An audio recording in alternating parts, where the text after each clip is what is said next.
Hello students of iTopper, this is Dr. Anjali Garg, AIR 79, UPSC CSE 2023. So I'll give you some tips about answer writing or how to start answer writing for mains. तो मेरे हिसाब से सबसे पहले तो answer writing practice करने से पहले हमें उसका एक बेस प्रिपेयर कर लेना चाहिए और उस बेस में आता है कि आप prepare 4 notebooks of GS 1, 2, 3, 4. Then उसमें सबसे पहले हर कॉपी में फर्स्ट पेज पे लिखिए सिलेबस क्या है. GS 1 का सिलेबस निकालिए वेबसाइट से, GS 2, 3, 4 और उस पूरे सिलेबस को लिखिए. जो सिलेबस है वो बहुत ज़्यादा इंपॉर्टेंट है मेंस के लिए क्योंकि डायरेक्ट क्वेश्चन सिलेबस से आते हैं. एंड फिर सिलेबस के साथ साथ आप प्रीवियस ईयर क्वेश्चंस देखिए लास्ट 8 to 10 ईयर्स के, और उसमें जो रिपीटेड थीम्स हैं वो आप क्वेश्चंस लिखिए. मैंने उसके बाद मेरी कॉपीज मेंटेन्ड थी कि मैंने पहले सिलेबस लिखा था, देन नेक्स्ट कुछ पेजेस पे मेरे क्वेश्चंस लिखे हुए थे. फिर मैंने उन क्वेश्चंस को सॉल्व करना स्टार्ट किया था ताकि मैं आंसर राइटिंग स्टार्ट कर पाऊँ.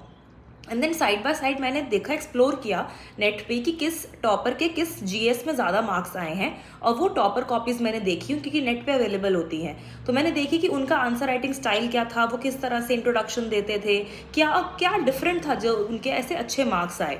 तो फिर मैंने वो सारा ऑब्जर्व किया एंड देन आई फाउंड कि ऐसा एक इंट्रोडक्शन देना है. देन हमें हर सब हेडिंग को आंसर करना है कि व्हाट पूछा है, वाई पूछा है, एडवांटेजेस पूछी हैं, डिसएडवांटेजेस पूछे हैं. तो हमें उन सब को एक प्रॉपर, अगर 15 मार्क्स का क्वेश्चन है, 3 सब पार्ट्स है, तो हमें 3 पेज को उस तरह से डिवाइड करना है. देन हमें एक कंक्लूजन देना है जिसके अंदर हम एक पॉजिटिव आउटलुक दे कि हाँ ऐसा हो सकता है, India will become self reliant या ऐसा होगा. सो उस तरह से हमें प्रिपेयर करना है. तो मैंने इन्हीं सब पे पहले एक बेस बनाया. Then I started answer writing, और उसमें मैंने, अगर हम डेली के आंसर्स लिखना स्टार्ट कर दीजिए, प्रीवियस ईयर क्वेश्चंस लिखना स्टार्ट कर दीजिए. एंड देन धीरे धीरे या फिर जैसे आपको स्पीड अप आपकी शुरू होती है तो आप फुल मॉक टेस्ट मेंस के जो है अटेम्प्ट कीजिए. तो मैंने तो प्रीलिम्स अटेम्प्ट करने के इमीडिएट बाद फुल मॉक टेस्ट मेंस के स्टार्ट कर दिए थे, सो दैट मुझे वो 3 आवर्स में आंसर राइटिंग प्रैक्टिस हो, क्योंकि तुम्हें टाइम बाउंड ही लिखना है. हमें अगर 10 मार्क्स का क्वेश्चन है तो वो 6 या 7 मिनट में कंप्लीट करना ही पड़ेगा.